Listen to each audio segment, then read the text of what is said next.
Hello students, तो इस video में हम देख रहे हैं 3x3 मैट्रिक्स का एडजॉइंट कैसे फाइंड करते हैं। अभी जस्ट हमने देखा 2x2 का कैसे फाइंड करना, वो तो बहुत इजी था। हमने इन्वर्स फाइंड करना देखा, हमने एडजॉइंट कैसे फाइंड करना देखा। लेकिन यहाँ पे अगर ये क्वेश्चन आपको ऑब्जेक्टिव में आया है और अगर आप उसको वो लंबे प्रोसीजर से सॉल्व करने जाओगे तो आपका बहुत टाइम चला जाएगा और हमें यहाँ पे क्या करना है, पेपर में टाइम बचाना है।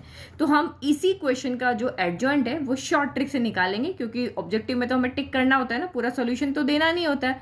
तो चलो शॉर्ट ट्रिक देखते हैं। तो सबसे पहले आप यहाँ देखो, ये हमारा रो 1 है, ये रो 2 है, ये कॉलम 1 है और ये कॉलम 2 है। तो हमें R1 R2 को फिर से लिखना है, जो ऑर्डर है उसी ऑर्डर में, और C1 C2 को फिर से लिखना है।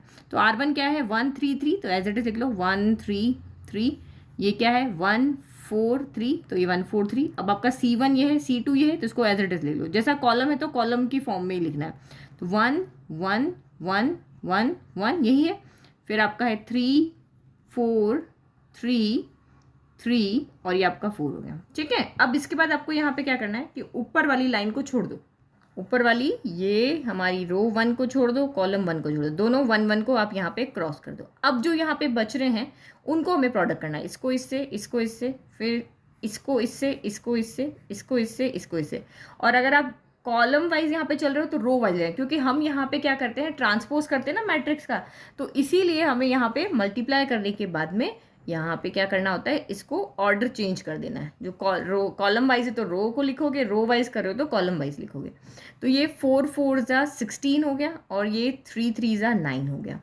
3 3 जा, देखो अभी मैं आपको एक्सप्लेन कर रही हूँ इसलिए मैं आराम आराम समझा रही हूँ, लेकिन टाइम कितना लगेगा ये हम सेकंड क्वेश्चन में देखेंगे। अभी मैं फटाफट फटाफट करा दूंगी तो आपको कंफ्यूजन हो जाएगा, आप सॉल्व नहीं कर पाओगे। फिर 3 3 जा 9 हो गया और 4 3 जा 12 हो गया। तो देखो मैं आपको यहाँ पे क्या कॉलम वाइज मल्टीप्लाई कर रही हूँ, बट मैं लिख रो वाइज रही हूँ।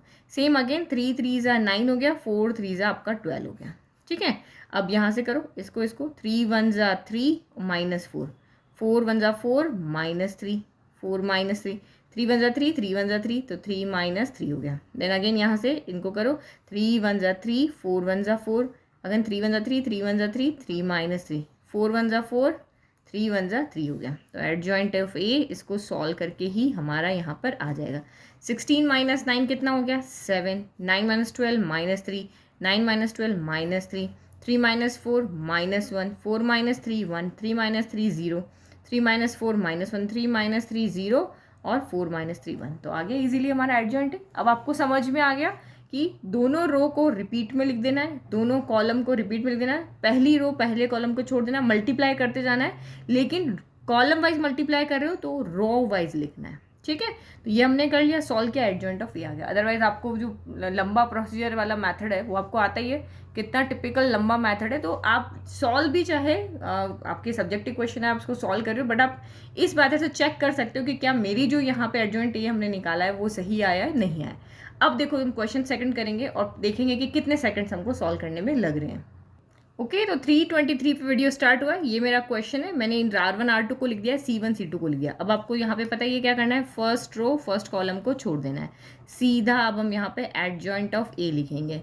ठीक है, तो 3 माइनस 1 माइनस 3 और ये 0 हो गया, तो कब माइनस 3, 2 इंटू 0 0, माइनस 1 इंटू 0 0 हो गया, 0 इंटू 0 0, 0 इंटू 3 0, तो ये अभी आपका यहाँ पे 0 हो गया। अब इधर आ जाए, 0 इंटू 5 0, 3 इंटू माइनस 1 माइनस 3, पर ये आपका प्लस 3 हो जाएगा फॉर्मूले की वजह से, माइनस 1 इंटू 1 माइनस 1 और ये 0, तो ये आपका माइनस 1 आ गया, 0 0 0 हो गया। देन यहाँ करो 3 2 जा 6 हो गया, 5 3 जा 15 हो गया, तो ये आपका यहाँ पर कितना आ जाएगा 9 आ जाएगा, माइनस 9। ठीक है, ओके, फिर नेक्स्ट आप यहाँ करो 0 और माइनस 2, तो ये आपका हो गया माइनस 2, 3 1 जा 3 और ये 0, तो ये आपका यहाँ पर हो गया 3। तो हो गया हमारा एडजॉइंट है। कोई टिपिकल हुआ, देखो 323 से हम 410 पे हमने कर लिया, तो कितना 30 सेकंड भी नहीं लगा हमें इसको सॉल्व करने में। जबकि मैं आपको एक्सप्लेन कर, जब बिना बोले आप इसको सॉल्व करोगे तो ये 20 to 25 या मैक्सिमम 30 सेकंड्स में आपका ये क्वेश्चन यहाँ पे सॉल्व हो जाएगा। अब मैं आपको एक प्रैक्टिस क्वेश्चन दे रही हूँ, आप उसका मुझे मैट्रिक्स का एडजॉइंट निकाल करके आप मुझे कमेंट करेंगे, तो मुझे पता चल जाएगा कि आपको ये समझ में ट्रिक आ गई है। और प्लीज़ कमेंट करके ज़रूर बताना कि क्या आप 30 सेकंड्स में इन क्वेश्चंस को सॉल्व कर पा रहे हो या नहीं कर पा रहे हो।